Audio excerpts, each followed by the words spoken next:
Hey, and welcome to Matt and Jess TV. I am Matt Roast here with Jessica Bun Bun, and this is our Silo Season 2, Episode 2 Mhm. reaction and review. I had a great time with this episode. I will say that from the start, and I will say some of that just because I like watching Bernard as a character probably more than I should. He's not a good person. He is deceitful, but I love Tim Robbins, and there's just something watching this dude cook that I just find endlessly entertaining. I love the villains as well. I mean, we're covering Mhm. Yellowstone right now here at the channel, and I am probably the only person that is like, I love Jamie every single week. He is just dastardly and cowardly and such a villain, but so compelling to watch.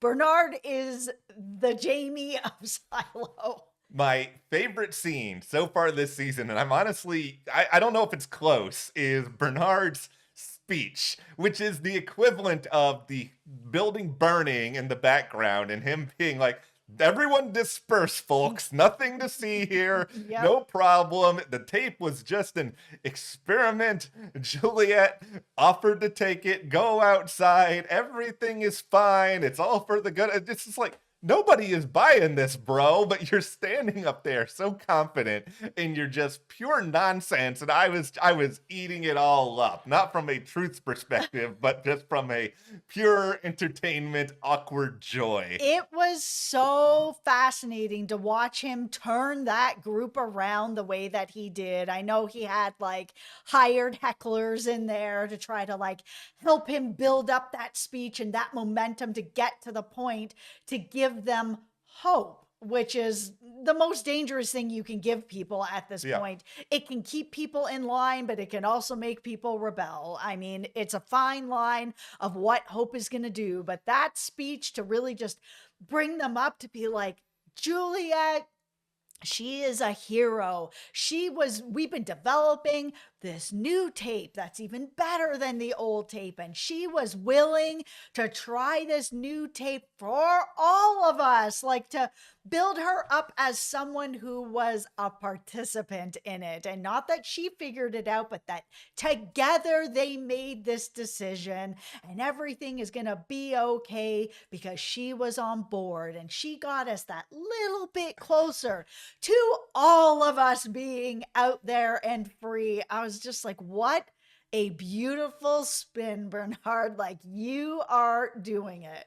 Bernard is to Silo what the late great Billy, I think it's Billy Mays, was for infomercials, and he Mhm. was the guy who would come on there with the sponge, and he would be like, "This sponge will clean anything," and you would just watch him do it, and you would not really believe it, but then by the end of his infomercial, he would kind of convince you, and that's sort of Bernard in this Mhm. world. He's so convincing when it comes to these arguments that he makes, where even in your subconscious, and he didn't fully turn over everybody, he turned over some. I think this is just a very fascinating character episode. It absolutely is. But before we get too deep into it, make sure you hit that subscribe button. We are here every week talking about Silo, a show that we truly love. We Yes. have a lot of Apple TV shows here at the channel right now. If you're looking for other sort of mystery shows, we're also covering Before with Billy Crystal, and we're also covering Bad Sisters here at the channel. So if you, Mhm. you already have Apple TV and you're watching Silo, these are two other shows that are also airing at the same time. So hit that subscribe button and stick with us. If you guys want to support us even more, be sure to join our Patreon. We have a link in the description below over there. We are in the process of covering exclusively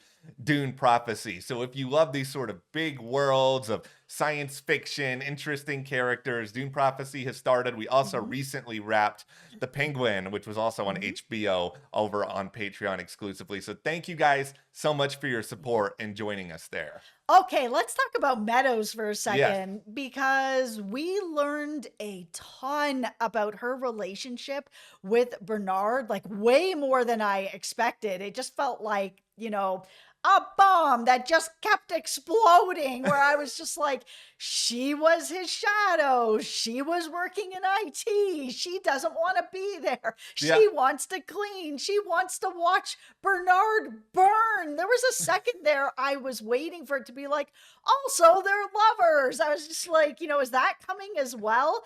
Watching her basically be like, nah, I'm not coming to your speech. I'm not going to stand beside you. I'm not helping you. And then watch her show up later to be like, yeah, I came here to watch the world burn. I came to watch you go down in flames, but you didn't. So, I'm here for that too. It was the most invested I've been in Meadows since this show started. Meadows and Meadows and Bernard are just sensational from start to finish in this episode. And it's all sort of culminating with this big statement that Meadows makes, which is that I want to go out. And basically what we know about the world of Silo is the moment you say that, there's no walking it back. I don't know if Bernard, Mr. Whoa, whoa, whoa, is going to be like, whoa, what did you say? I didn't hear that properly.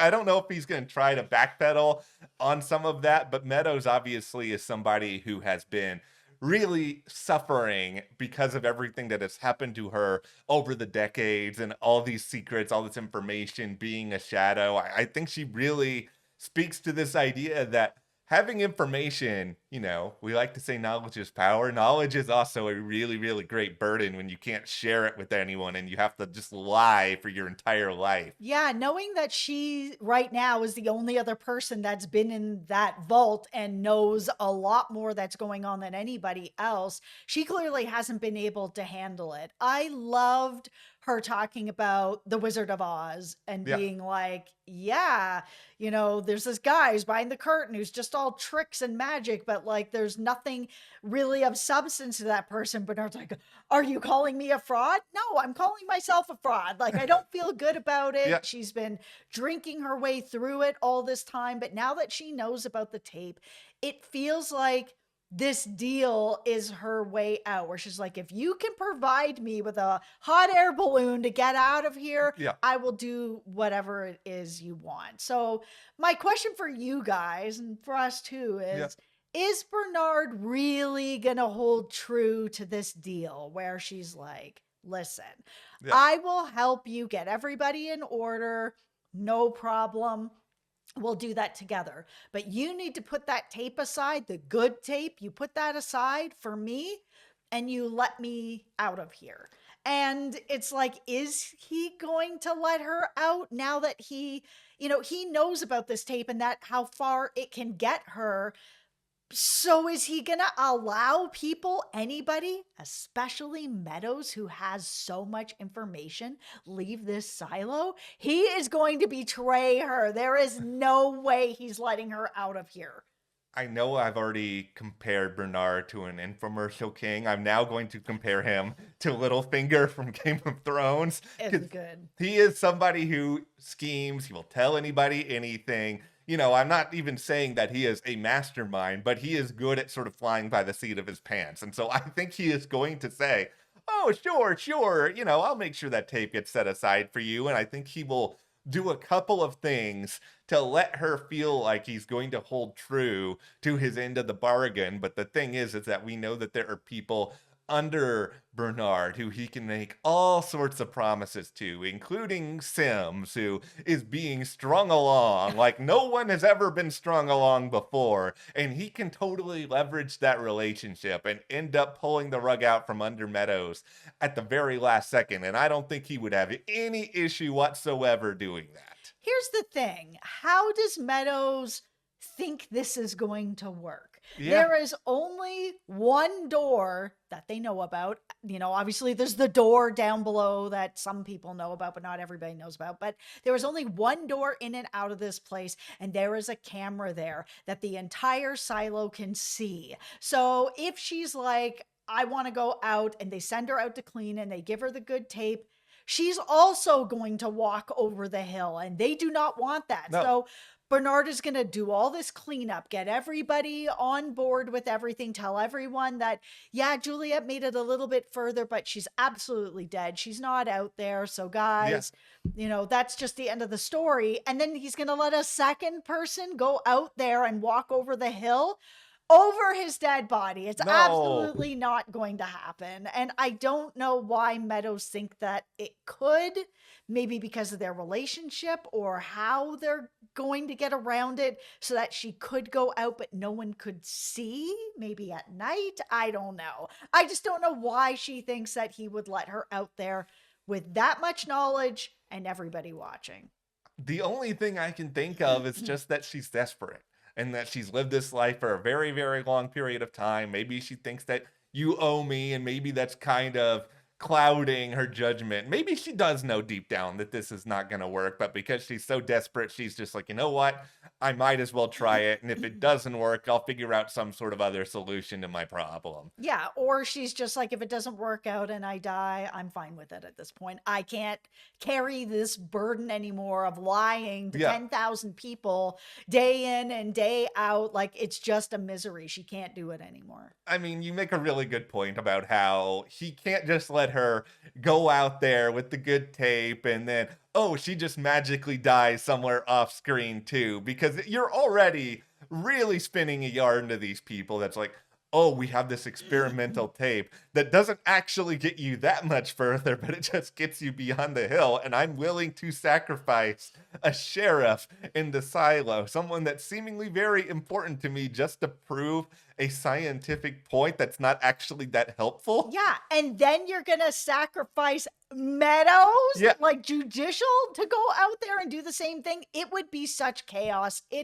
She's not getting that tape. She's not getting out there. There's No. no way. Like, she's just gonna get got by the end of probably this season. Like, because he knows that the time is limited at this point. She has so much information. She's ready to go. He's only got a couple weeks to kind of get a handle on everything. And then she's basically going to be like, give me the tape or else. And it's just going to turn into too much of a problem. She just knows too much.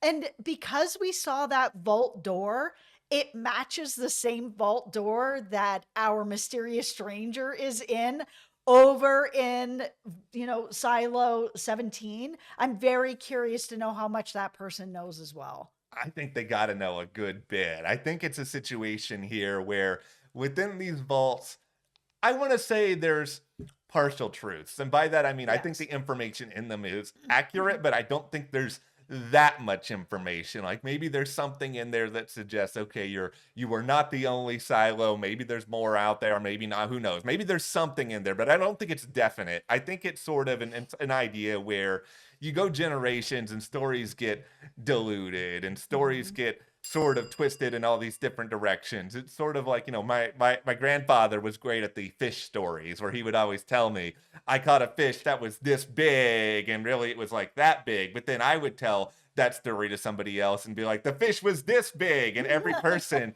continues to tell it. And there may just be a lot of secondhand info in there about maybe it says there's 100 other silos. Maybe it says there are no other silos. But I think there is information that was once true, but has also been sort of twisted and manipulated over time. Yeah, it just watching Bernard go into this vault and go through the order Yeah. where it's like, okay, in the event of a failed cleaning, like this could happen. Get ready for everybody to rebel. But there's nothing in this book of like, okay, well, what if they make it over the hill? Are there other silos? I don't think that information is in there. Yeah. I think that he saw what he saw through the helmet. And because nobody's actually made it over the hill, there was not enough information that somebody in the silo, a Bernard, would ever know that there's other silos because it doesn't seem to be that it's in the order and nobody's ever made it over the hill. So him being able to see through her helmet and be like, oh my God, there's all these other bodies. Oh my God, there's another silo. There's another door that's open. So nobody could be alive. I think he's finding out information, but he can't really react to it and he can't share it. That's what's so fun about this character is that we're seeing him in scenes, but I don't think we can necessarily say, okay, we're seeing everything directly through Bernard's point of view, Right. because Bernard doesn't have anybody he can really talk to about this stuff. I mean, sure, he can talk to Meadows, but Meadows is not exactly here for these conversations. Like, I think that has been abundantly clear at this point. No. So he's kind of having to keep up a certain appearance, and what does he know? What does he not know? It remains an interesting question, because I also just think, for if you're Bernard, the thing that you care most about is probably retaining your power above all else. Like, would he like the idea of going out to a safe world where nothing happens to anybody? Sure, in theory, but I think he knows that nothing is guaranteed. I think he has information that everything out there is still really, really bad. So he wants to prevent a catastrophe. I think that's very big on his mind, but I also think he wants to make sure that he stays at the top of the food chain, and he's willing to do whatever he can, including telling the most ridiculous speech of all time, in order to make sure that happens. Well, there's also this part of me that wonders if Bernard actually thinks Juliette is dead. Yeah. Because, I mean, he was looking through her helmet, and as she started to go into this other silo where everybody is dead, her camera stopped working. So he was probably like, okay, she Yeah. died. Like, she's not out there, even though there is this JL, Juliette Lives, that's being put all over the silo. He can't share that information either, because if he shares the information that he can see through her helmet and saw that it went out, so she's probably dead, then he has to share that they're watching everybody. Before we get too much into the Juliette Lives movement, because there's a ton to say there too, I Yeah. just got to give Apple a little bit of credit here for their trailer. A lot of the times we come on these videos and we complain that trailers give too much away. They tricked the heck out of me with this trailer, because they showed a part of Bernard's speech in it where he was basically like, and we're going to get out of the silo. And everybody's like, yeah. And I was like, oh, they're all about to go out of the silo. And really, they just took a part of his speech here when he was like, when it is time, we're all going to get out of the silo. And That's right. That day is not today, folks. I was so hoodwinked by watching that, and now I'm in a space. Well, I don't even know what's going to happen, because, like we've said, we're not book readers. We're trying No. to kind of steer clear of a lot of that, so we can Yes. watch this on the fly. But the Juliette Lives movement, like, here's a big question that we can talk about. We want to know what you guys think as well. Like, does it matter who is behind it? Does it matter who has started it, or is it just important that it exists? Yeah, I mean, to me, it doesn't matter who started it. I think it's just that it is gaining traction. I mean, we know that Shirley is trying to get people together. She does not believe anything that Yeah. Bernard is saying, as she shouldn't. And there are other people that don't either. I mean, like Cooper was supposed to be following her, but he's just like, no, I don't believe this either. Like, Yeah. let's go. It's just one of these situations where anytime you have something that seems sketchy, there's going to be people on the other side of it that just really don't believe it and don't buy into it. And I think this is just going to be something that's going to be bubbling up for a while, and maybe more and more people will kind of get on board with it. And yeah, we already know a little bit about how Martha feels, and we're kind of getting some perspective of some other characters, but it just feels like this is a storm that is waiting to happen. Oh, for sure. Like, I'm actually surprised that they let Walk go at all, because they know that she's involved somehow. And now Yeah. Bernard has spun this tale of how we're developing this new tape, and, Yeah. give it more time. We'll be able to get there, guys. Don't worry. But, like, you got to give it time.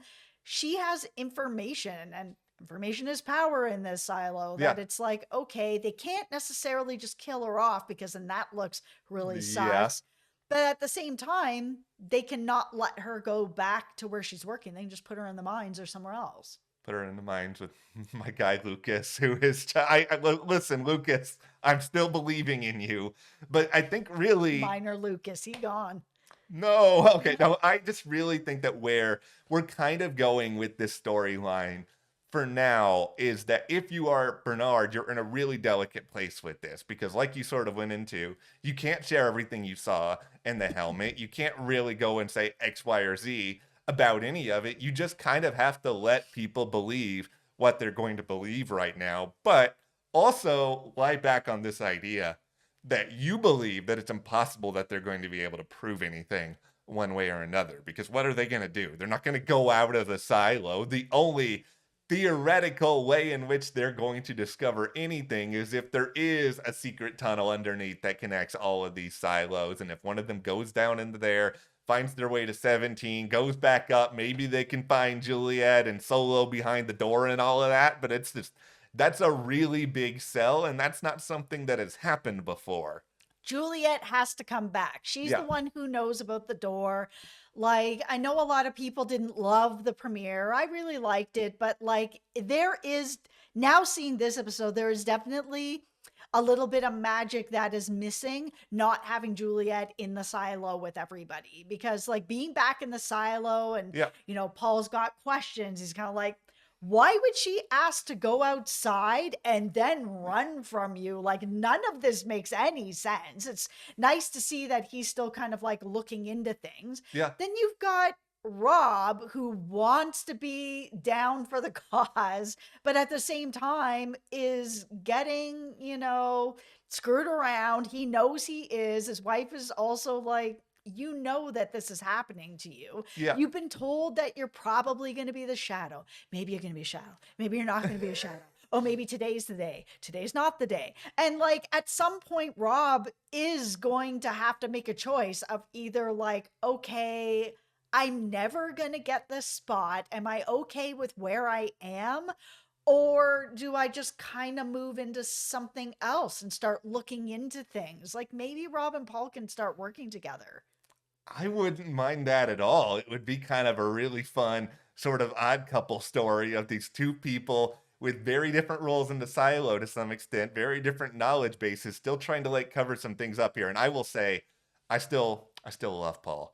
Paul, you my Yeah. guy. I'm rooting for you. And I think without Juliette, we are missing that sort of prototypical heroic figure. Yeah, Paul is that guy right now. Yeah, he's the closest thing we have. But I mean, we saw back in season one a lot of the things that were sort of holding him back for a number of different reasons. And he's kind of tethered to parts of the silo in a way that Juliet wasn't. But without Juliet there to sort of take up the sword, he really is going to have to confront, okay, how far am I willing to go in pursuit of the truth? And I think this goes all the way back to, the very start of this show with Holston, where I think he was willing to let some things go with Allison for a while, but then they sat with them. Eventually, you're just going to drive yourself crazy and you're going to want to make some sort of move. Yeah, that's the thing is that even with like Allison and George and Holston and Juliet, it's always kind of stuck in a situation where it's like one person and they can't really get anybody else on board because people are listening and trying to stop people and all kinds of stuff, that it makes it difficult when it's one person against 10,000 kind of thing. So, and that's where Paul is right now. However, Yeah. things are starting to cook down below with Shirley. Walk has information, Cooper's on board. There's people that where things are brewing. It's just, is the rebellion really the way to get things moving? We saw what happened with Yes. Silo 17. It's not the way to get things brewing. However, because Shirley does know about the tape, Mhm. it might be the way to get things brewing. Over in Silo 17, they all just ran outside. No Yeah. suits, no tapes. Let's go. Let's see what's happening. It's just a bunch of death. But on this side, Shirley knows about the tape and she knows that it is a way to possibly get further. She doesn't know how far, Yeah. but they all watch Juliet go with the tape and the suit. So now it's like less about numbers and getting like a big group of people together and getting enough people together to be able to get the suits, to be able to get the tape, to then be able to push through to get outside. That I think is it's the smartest, most realistic way to kind of go about finding a measure of succeeding in this quest without also getting everybody killed Yeah. in the process. I will give a little bit of a personal anecdote as to what I would do if I'm in the silo, All but right. it would also probably get me killed for an entirely different reason. So, Okay. as a big time video gamer, what I often do in games like Skyrim, which make me the worst person to ever watch play video games, is that I never pay attention to the story or anything else. I just wander around for a long period of Oh time my and God, it's so explore true. everything. I want to like go to the highest peak. I want to like go into this cave. I want to die. I would be like combing through everything with this silo, and my end game would ultimately be I want to know every little thing that's in this structure. And eventually, this would bring me to the tunnel, and this would bring me Yes. to an opportunity to go around to these other silos, get a better sense as to exactly what is really happening. Because if you get enough of a unified force across multiple silos, it's so much easier to overturn the power structure. Of course, the big problem with my meandering theory here is that nobody really knows what these tunnels are like. Nobody really fully knows what's down there. I'm making a big assumption that it is as easy as going down there, going from one tunnel to the next, not getting killed by something that's down there. Yeah, I think that those tunnels are connected, but what we don't know for sure is the door to the tunnel underwater or not. That's the thing, right? Yeah. Like we know that we saw from season 1 that Juliet went down into the water. We know that George was like, "Yeah, it's down there." But is it just above the water and there's a door and you can get through it, or are you going to have to swim through it? I Yeah. mean, we saw Juliet in the first episode fall down Yeah. into water down at the bottom as well. So it's kind of like it might all be flooded. This all comes down to the singular most fascinating question at the center of Silo, which is how much are you okay as a person with the status quo, where you can live a life in this silo that is maybe okay. You're very dictated in terms of what you can do and not do by the powers that be, but you're alive, you're breathing, you have friends, you have all of that. But is that going to be enough for you, or is your desire for answers or for the truth going to overwhelm you? And I think every character is constantly being confronted with this because, yeah, you can overthrow Bernard, you can go outside, even with the tape. There's like no guarantee you're ever going to get what you want, but you will have peace, you will have knowledge. It's all kind of boils down to that. Or you'll have death Yeah. because I mean they are telling the truth about outside. Hmm. You can't go around outside and not die without the suit, without the tape, and there's only so much oxygen in the suit that you can only get to the next silo. Like there isn't this still is the truth. The truth is you Yeah. can't really go outside and not end up dead. The biggest strength of this show comes down to the lore, which is what you just basically said, and the way that the world has been built. Because if you have a really solid, relatively easy to understand universe, and from the very start of the pilot, this show explained that in a way that makes pretty perfect sense. Yeah. You can mess around and do a lot of other stuff in there, and I'm going to be fully all in on it. It's just because I think this world is so solid. It's so interesting that it makes me love a lot of these episodes so much. Even ones like this one, where, yeah, there is a real absence with Juliette not there. And there's some things about season 1 that I do miss. I do miss Lucas too. But I'm still really enjoying where we are right now just because I love the world and I love the questions that the show is making us ask. Yeah, and going into the next episode, I'm wondering now, like, are we just going to be kind of going back and forth all season where one episode we're Yeah. going to get Juliet, the next episode we're going to get the whole silo, or are they going to start to kind of cut back and forth of what's going on in the different silos in a singular episode? I think it was as slow as it was for a lot of people to be like, oh, I'm Yeah. watching Juliet build a ladder. Oh, she's now building a bridge that's collapsing. Oh, now it's another bridge. It still was really important to see her going through all that by herself. It was really important this episode to see what is happening at the silo now and how everybody's feeling about everything and how divided it is, how Bernard was able to get people back into some sort of control. But now going forward, I feel like it's going to be important to have episodes that give us both things that are going on so that eventually it will all connect in some kind of way by the end of the season, whether Juliet connects that tunnel and she's back in the silo, or Shirley or Walk figure out about this tunnel and they're able to tunnel their way over to silo 17. I just feel like that door and that tunnel that George found, it's coming into play. It has to. And I agree with you about the structure of this. Like I'm more than fine that these two episodes, one was spent in one spot, another was spent on the other spot. Right. But I think from here on out, predictability is a show's worst enemy. And I think if we go into episode 3 thinking, oh, this is just the Juliette episode, or episode 4, oh, this is just the Silo 18 episode, it kind of dilutes our expectations and it makes kind of watching the show less fun. I want to be thrown around and not kind of know or understand where we're going next. Absolutely. All right. Well, that is where we are coming out of Silo Season 2, Episode 2. So be sure to hit that subscribe button. Check out our coverage of Bad Sisters, as well as before, great Apple TV Plus programming happening right now. And support us further by joining our Patreon. We've got a link in the description below, and we are covering over there exclusively Dune Prophecy. Thank you guys so much. We'll see you here next time.